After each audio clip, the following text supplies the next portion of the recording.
I'm going to show you how to do asparagus. A lot of people cook the whole asparagus, and towards the end, right here, it's very stringy. So we want to make sure we remove this part, or I'll show you a second trick in a moment now.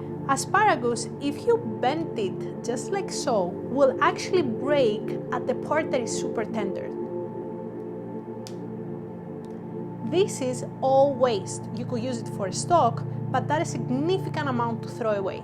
Usually in fine dining restaurants, you take this, you align it with the rest of the asparagus and cut it to match it. Now I'm going to show you what to do at home to save a little bit of asparagus. You take the asparagus, especially the thick ones, and you use your peeler to remove the tough fibers.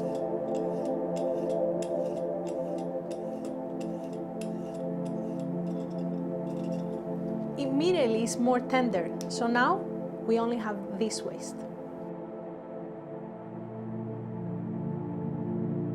To do this on a large scale, take this piece right here, the second one that we did, align all the asparagus and just cut right down. And now individually take one asparagus at a time and peel it.